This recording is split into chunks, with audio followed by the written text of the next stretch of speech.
Hi everyone. ഇന്നത്തെ ക്ലാസ്സിൽ നമ്മൾ ഡിസ്കസ് ചെയ്യാൻ പോകുന്നത് പിവറ്റ് ടേബിൾ ക്രിയേറ്റ് ചെയ്യുമ്പോൾ നിങ്ങൾ ശ്രദ്ധിക്കേണ്ട കുറച്ച് പ്രധാനപ്പെട്ട കാര്യങ്ങളാണ്. ഇനി ഈ പിവറ്റ് ടേബിളിന്റെ ഒരു പ്രത്യേകത എന്താണെന്ന് അറിയാം. എക്സലിൽ ഒരു ഫംഗ്ഷൻസിന്റെയോ ഫോർമുലാസിന്റെയോ ഒന്നും നോളജ് നിങ്ങൾക്ക് ആവശ്യമില്ല പിവറ്റ് ടേബിൾ ക്രിയേറ്റ് ചെയ്യാൻ വേണ്ടിയിട്ട് അല്ലേ. അപ്പോൾ എന്തിനു വേണ്ടിയിട്ടാണ് നമ്മൾ ഈ പിവറ്റ് ടേബിൾ യൂസ് ചെയ്യുന്നത്? അതായത് നമുക്ക് ഡാറ്റ സമ്മറൈസ് ചെയ്യാൻ വേണ്ടിയിട്ട് അല്ലേ.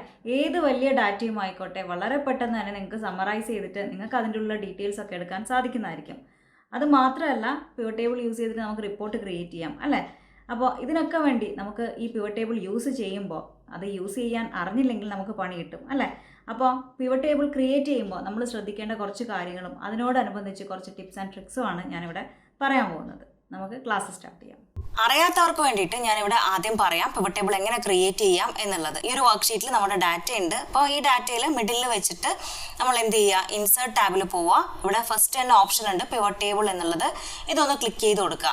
ഓക്കെ, ഇപ്പോൾ നിങ്ങൾക്ക് നമ്മുടെ ഡാറ്റയിൽ കാണാം ഡോട്ടഡ് ലൈൻ കാണാം അല്ലേ. ഈ ഡോട്ടഡ് ലൈൻ എന്ന് പറയുന്നത് നമ്മുടെ ഡാറ്റ ഇപ്പോൾ സെലക്ട് ആയിട്ടുണ്ട്. ഇനി അടുത്തതായിട്ട് ശ്രദ്ധിക്കേണ്ട കാര്യം എന്ന് പറഞ്ഞാൽ ഇതാണ്, choose where you want the pivot table report to be placed. എവിടെയാണ് നിങ്ങൾക്ക് പിവറ്റ് ടേബിൾ റിപ്പോർട്ട് വെക്കേണ്ടത്?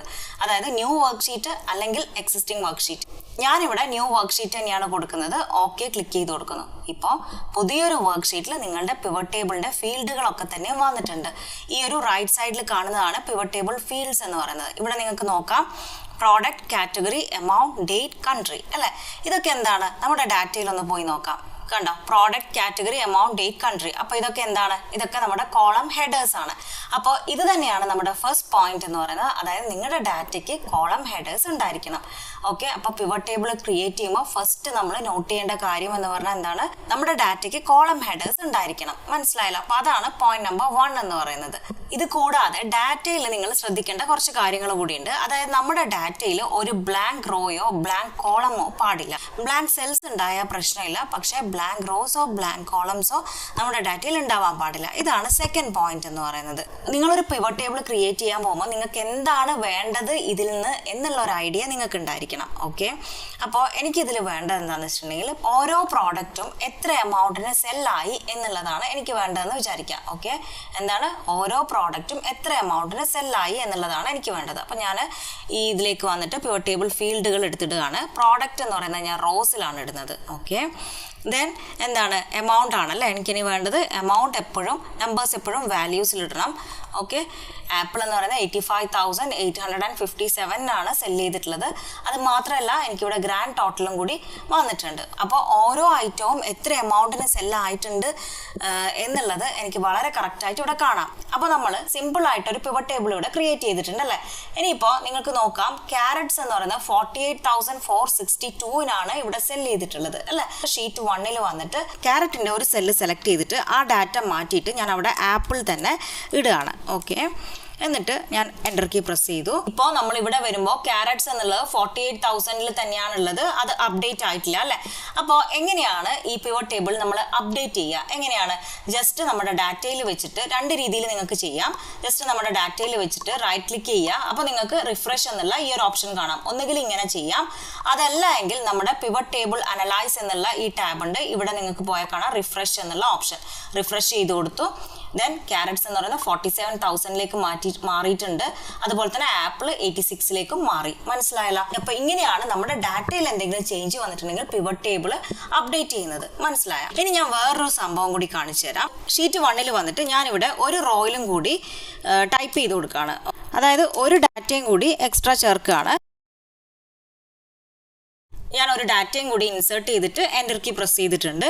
ഇനി ഷീറ്റ് 3 വന്നിട്ട് നമുക്ക് ഈ പിവറ്റ് ടേബിൾ അപ്ഡേറ്റ് ആവുമോ എന്നുള്ളത് നോക്കാം അല്ലേ. അതായത് എന്താണ് നമ്മൾ ചെയ്തത്? ഏതാണ്? മാംഗോ ആണ് നമ്മൾ ഇൻസേർട്ട് ചെയ്തിട്ടുള്ളത് അല്ലേ. അപ്പോൾ മാംഗോ ഇവിടെ കിടക്കുന്ന 52,000 നമുക്ക് ഇതൊന്ന് റൈറ്റ് ക്ലിക്ക് ചെയ്തതിന് ശേഷം റിഫ്രഷ് ക്ലിക്ക് ചെയ്ത് നോക്കാം. 52,000 തന്നെയാണുള്ളത്. റിഫ്രഷ് ചെയ്തിട്ടൊന്നും മാറിയിട്ടില്ല. ഇവിടെയാണ് നമ്മൾ ശ്രദ്ധിക്കേണ്ടത്. അതായത് നമ്മുടെ ഡാറ്റ എപ്പോഴും ഒരു ടേബിളിൻ്റെ ഉള്ളിൽ ആയിരിക്കണം. ഇതാണ് നമ്മുടെ പോയിന്റ് നമ്പർ 3 എന്ന് പറയുന്നത്. അതായത് ടേബിളിൻ്റെ ഉള്ളിൽ ഡാറ്റ ഉണ്ടാകുമ്പോൾ നമ്മൾ എപ്പോഴൊക്കെ ഒരു റോ അല്ലെങ്കിൽ കോളം ഇൻസേർട്ട് ചെയ്യുമ്പോൾ പിവറ്റ് ടേബിൾ എന്താണ്? റിഫ്രഷ് ആയിക്കോളും. പക്ഷേ ഒരു ഡാറ്റ ജസ്റ്റ് നമ്മൾ ഡാറ്റ ആയിട്ട് തന്നെ ടേബിളിൻ്റെ ഉള്ളിലല്ലാത്ത ഒരു ഡാറ്റ റിഫ്രഷ് ചെയ്ത് കൊടുത്താൽ പോലും അപ്ഡേറ്റ് ആവില്ല. മനസ്സിലായ? അപ്പോൾ അതാണ് നിങ്ങൾ നോട്ട് ചെയ്യേണ്ട ഒരു കാര്യം. പക്ഷേ നമ്മൾ ഡാറ്റ ഡാറ്റേൻ്റെ ഉള്ളിൽ എന്തെങ്കിലും ചേഞ്ചസ് വരുത്തിയിട്ടുണ്ടെങ്കിൽ ബനാന മാറ്റി ആപ്പിൾ ആക്കിയിട്ടുണ്ടെങ്കിലൊക്കെ മാറ്റം വരുന്നോളും റിഫ്രഷ് ചെയ്തിട്ടുണ്ടെങ്കിൽ. പക്ഷേ ഇങ്ങനെ ഇൻസേർട്ട് ചെയ്യുന്ന സമയത്ത് നമുക്കൊരിക്കലും നമ്മുടെ പിവറ്റ് ടേബിളിന് ചേഞ്ച് ഉണ്ടാവില്ല. മനസ്സിലായോ? അപ്പോൾ നമ്മൾ എന്ത് ചെയ്യണം? നമ്മൾ ഒരു ടേബിൾ ക്രിയേറ്റ് ചെയ്യണം. ടേബിൾ എങ്ങനെ ക്രിയേറ്റ് ചെയ്യാം? ജസ്റ്റ് ഡാറ്റേൻ്റെ ഉള്ളിൽ കഴ്സർ വയ്ക്കുക, ക്ലിക്ക് ചെയ്ത് കൊടുക്കുക, ദെൻ Ctrl+T എന്നുള്ളത് പ്രസ് ചെയ്ത് കൊടുക്കുക. Ctrl+T പ്രസ് ചെയ്യുമ്പോൾ ഓട്ടോമാറ്റിക്കലി നമ്മുടെ ഡാറ്റ ഡോട്ടഡ് ലൈൻ വെച്ചിട്ട് സെലക്ട് ആയിട്ടുണ്ട്. ഓക്കെ ക്ലിക്ക് ചെയ്ത് കൊടുക്കുക. നമ്മുടെ ഡാറ്റ ഇപ്പോൾ എന്തായി? ടേബിളിൻ്റെ ഉള്ളിലേക്ക് വന്നു കഴിഞ്ഞു. ഇനി ഞാനിവിടെ താഴെ വന്നിട്ട് ഒരു റോയും കൂടെ ടൈപ്പ് ചെയ്ത് കൊടുക്കുകയാണ്. ഇനി നമുക്ക് നമ്മുടെ ഡാറ്റയിൽ പോയിട്ട് ഒന്ന് നോക്കാം അപ്ഡേറ്റ് ആകുമോ എന്നുള്ളത്. ഞാൻ റിഫ്രഷ് ചെയ്ത് കൊടുക്കുകയാണ്. കണ്ടോ നമ്മുടെ ബാങ്കോൻ്റെ എമൗണ്ട് ഇവിടെ മാറിയിട്ടുണ്ട്, 53,000 ആയിട്ടുണ്ട്. മനസ്സിലായല്ലോ? അപ്പോൾ എപ്പോഴും നിങ്ങൾ ശ്രദ്ധിക്കുക, എന്താണ് നമ്മുടെ data should be in A table. ഇനി അടുത്തൊരു പോയിന്റ് ഞാൻ പറയാം. അതായത് നമുക്ക് എന്തെങ്കിലും കാരണങ്ങൾ കൊണ്ട് ടേബിൾ വേണ്ട, നമ്മുടെ ഡാറ്റയ്ക്ക് ടേബിൾ വേണ്ട എന്നാണ് നമ്മൾ ഡിസൈഡ് ചെയ്തിരിക്കുന്നതെങ്കിൽ എങ്ങനെയാണ് നമ്മുടെ ഡാറ്റയ്ക്ക് എന്തെങ്കിലും മാറ്റം വന്നിട്ടുണ്ടെങ്കിൽ അത് പിവറ്റ് ടേബിളിലേക്ക് അപ്ഡേറ്റ് ആവുക എന്നുള്ളത്. ഓക്കെ, അതായത് നിങ്ങൾ നിങ്ങളുടെ ഡാറ്റയ്ക്ക് ടേബിൾ യൂസ് ചെയ്യുന്നില്ല, എന്നാൽ നിങ്ങൾക്ക് നിങ്ങളുടെ പിവറ്റ് ടേബിൾ എന്തെങ്കിലും മാറ്റങ്ങൾ ഡാറ്റയ്ക്ക് വന്നിട്ടുണ്ടെങ്കിൽ അത് അപ്ഡേറ്റ് ആവുകയും വേണം. ആ സമയത്ത് നമ്മൾ ചെയ്യേണ്ടത് എന്താണെന്ന് വെച്ചിട്ടുണ്ടെങ്കിൽ, അപ്പോൾ അങ്ങനെയുള്ള സമയത്ത് നിങ്ങൾക്ക് യൂസ് ചെയ്യാൻ പറ്റിയ ഒരു അടിപൊളി ടെക്നിക്ക് ഉണ്ട്. അതായത് പിവറ്റ് ടേബിൾ അനലൈസ് എന്നുള്ള ഈ ടാബ് എടുക്കുക. ദെൻ ഇവിടെ നിങ്ങൾക്ക് ഒരു ഓപ്ഷൻ കാണാം, ചേഞ്ച് ഡാറ്റ സോഴ്സ് എന്നുള്ളത്. ഇതൊന്ന് ക്ലിക്ക് ചെയ്ത് കൊടുക്കുക. ഓക്കെ, നിങ്ങളുടെ ഡാറ്റയിൽ ഇപ്പോൾ നിങ്ങൾ ചേഞ്ചസ് വരുത്തിയിട്ടുണ്ട്. അങ്ങനെയാണെങ്കിൽ നിങ്ങളുടെ ഡാറ്റ ചേഞ്ച് ആക്കുകയാണ് വേണ്ടത് അല്ലേ? അപ്പോൾ ചേഞ്ച് ഡാറ്റ സോഴ്സ് എന്നുള്ള ഓപ്ഷൻ ക്ലിക്ക് ചെയ്ത് കൊടുക്കുമ്പോൾ കണ്ടോ നമ്മുടെ ടേബിൾ റേഞ്ച് വീണ്ടും സെലക്ട് ആവുകയാണ് ചെയ്യുന്നത്. ഓക്കെ ക്ലിക്ക് ചെയ്ത് കൊടുക്കുക.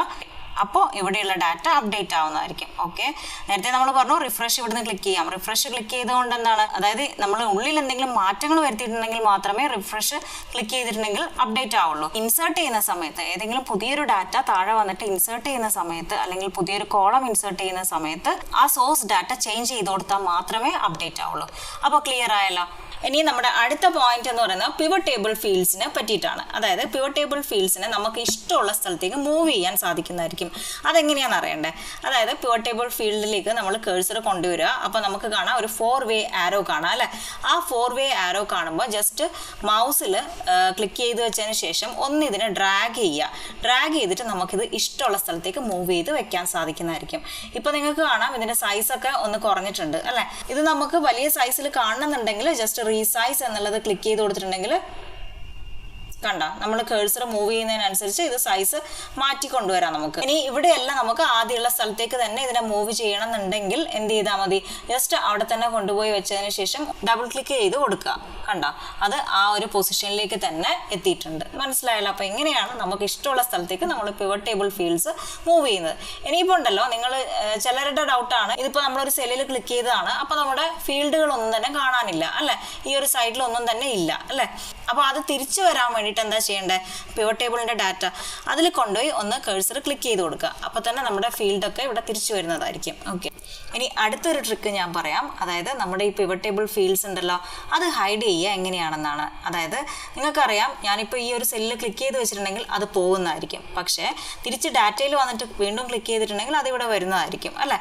അപ്പോൾ ഇങ്ങനെയല്ലാതെ നമുക്ക് എങ്ങനെയാണ് പിവറ്റ് ടേബിളിൻ്റെ ഫീൽഡുകൾ ഹൈഡ് ചെയ്യുക എന്നുള്ളതാണ് ഞാൻ പറയാൻ പോകുന്നത്. എന്തിനു വേണ്ടിയിട്ടാണ് ഹൈഡ് ചെയ്യുന്നത്? അതായത് നമുക്ക് പ്രസൻറ്റ് ചെയ്യുന്ന സമയത്ത് ഈ ഒരു ഡാറ്റ മാത്രം കാണിച്ചാൽ മതി. നമ്മൾ എന്താണ് പിവറ്റ് ടേബിളിൽ ചെയ്തതെന്ന് കാണരുത്. പകരം നമുക്ക് ഈ ഡാറ്റ മാത്രം പ്രസൻറ്റ് ചെയ്താൽ മതിയെങ്കിൽ നമുക്ക് ഹൈഡ് ചെയ്യാം. ഓക്കെ, ഈ പിവറ്റ് ടേബിളിൽ കൊണ്ടുവന്നിട്ട് കഴ്സർ വെച്ചതിന് ശേഷം റൈറ്റ് ക്ലിക്ക് ചെയ്യുക. അതിന് ഇവിടെയുണ്ട് ഹൈഡ് ഫീൽഡ് ലിസ്റ്റ് എന്നുള്ള ഓപ്ഷൻ ഉണ്ട്. അപ്പോൾ അതൊന്ന് ക്ലിക്ക് ചെയ്ത് കൊടുത്തിട്ടുണ്ടെങ്കിൽ പിവറ്റ് ടേബിളിൻ്റെ ഫീൽഡുകളൊക്കെ തന്നെ ഇവിടുന്ന് പോയിട്ടുണ്ട്. ഇനി നമ്മൾ ഇവിടെ വന്നിട്ട് ക്ലിക്ക് ചെയ്ത് കൊടുത്തിട്ടുണ്ടെങ്കിൽ പോലും വരില്ല. അപ്പോൾ അത് വരുത്താൻ വേണ്ടിയിട്ട് ജസ്റ്റ് പിവറ്റ് ടേബിളിൽ വന്നിട്ട് റൈറ്റ് ക്ലിക്ക് ചെയ്യുക. ദെൻ ഇവിടെ ലാസ്റ്റ് ഓപ്ഷൻ കാണാം ഷോ ഫീൽഡ് ലിസ്റ്റ് എന്നുള്ള ഓപ്ഷൻ ക്ലിക്ക് ചെയ്ത് കൊടുക്കുക. അപ്പോൾ നമ്മുടെ ഫീൽഡുകളൊക്കെ തന്നെ ഇവിടെ വരുന്നതായിരിക്കും. മനസ്സിലായല്ലോ? ഇനി നമ്മുടെ പിവറ്റ് ടേബിളിലേക്ക് ഒരു ഫീൽഡ് കൂടി ഞാൻ ആഡ് ചെയ്ത് കൊടുക്കുകയാണ്. അതായത് കൺട്രി, അതെടുത്ത് കോളത്തിലേക്ക് ഇടുകയാണ്. അപ്പോൾ നമുക്ക് കൺട്രി വൈസ് ഉള്ള സെയിൽസ് ആണ് ഇവിടെ കിട്ടിയിട്ടുള്ളത് അല്ലേ? ഇനിയിപ്പോൾ നിങ്ങൾക്ക് അറിയാത്തൊരു കാര്യം ഞാനിവിടെ ഷെയർ ചെയ്യാം. അതായത് നമ്മൾ ക്രിയേറ്റ് ചെയ്ത് വെച്ചാൽ ഈ പിവറ്റ് ടേബിളിൽ നിന്ന് നമുക്ക് എന്തെങ്കിലുമൊക്കെ ഡീറ്റെയിൽസ് അറിയണമെന്നിരിക്കട്ടെ. അതായത് സപ്പോസ് എനിക്കിപ്പോൾ ബ്രൊക്കോളിയുടെ ഡീറ്റെയിൽസ് അറിയണമെന്നിരിക്കട്ടെ. ഗ്രാൻഡ് ടോട്ടൽ ബ്രൊക്കോളിൻ്റെ ഗ്രാൻഡ് ടോട്ടൽ എന്ന് പറയുന്നത് 43,800 ആണ്. അപ്പോൾ ഇത് ഏതൊക്കെ ഡേറ്റിലാണ് സെയിൽ നടന്നത്, ഇതിൻ്റെ സകല ഡീറ്റെയിൽസും എനിക്ക് വേണമെന്നിരിക്കട്ടെ. എന്ത് ചെയ്യുക? നമ്മുടെ ഡാറ്റയിലേക്കൊന്നും പോവാണ്ട് തന്നെ നമുക്ക് ഇവിടുന്ന് കിട്ടുന്നതായിരിക്കും. ഒന്നുമില്ല, ജസ്റ്റ് റൈറ്റ് ക്ലിക്ക് ചെയ്യുക. റൈറ്റ് ക്ലിക്ക് ചെയ്തിട്ട് ഷോ ഡീറ്റെയിൽസ് എന്നുള്ള ഈ ഓപ്ഷൻ ഒന്ന് ക്ലിക്ക് ചെയ്ത് കൊടുക്കുക. അതല്ലെങ്കിൽ നിങ്ങൾ ഈ സെല്ലിൽ വന്നിട്ട് ഡബിൾ ക്ലിക്ക് ചെയ്ത് കൊടുത്താലും മതിയാവും. ഷോർട്ട് ഡീറ്റെയിൽസ് എടുക്കുമ്പോൾ നമുക്ക് ഇങ്ങനെ കണ്ടോ പുതിയൊരു ഷീറ്റിലേക്കാണ് നമ്മൾ വന്നിട്ടുള്ളത്. എല്ലാ ഡീറ്റെയിൽസും നമുക്കിവിടെ കാണാം. ഞാനിത് ഡേറ്റ് കാണിച്ചു തരാം. കണ്ടോ ഇങ്ങനെ ബ്രൊക്കോളിയുടെ എല്ലാ ഡീറ്റെയിൽസും, ബ്രൊക്കോളിൻ്റെ കാറ്റഗറി, എമൗണ്ട്, ഡേറ്റ്, കൺട്രി, നമ്മൾ പിവറ്റ് ടേബിളിൽ ഇട്ട കാര്യങ്ങൾ മാത്രമല്ല ഇതിൻ്റെ സകല ഡീറ്റെയിൽസും നമുക്ക് ഈ ഒരു ഷീറ്റിലേക്ക് വന്നിട്ടുണ്ട്. അപ്പോൾ ഇങ്ങനെ നമുക്ക് വളരെ ഈസി ആയിട്ട് ഓരോ പ്രോഡക്റ്റിൻ്റെയും ഡീറ്റെയിൽസ് കാണാൻ സാധിക്കുന്നതായിരിക്കും. ഇതെനിക്ക് ഭയങ്കര ഇഷ്ടപ്പെട്ട ഫീച്ചറാണ്.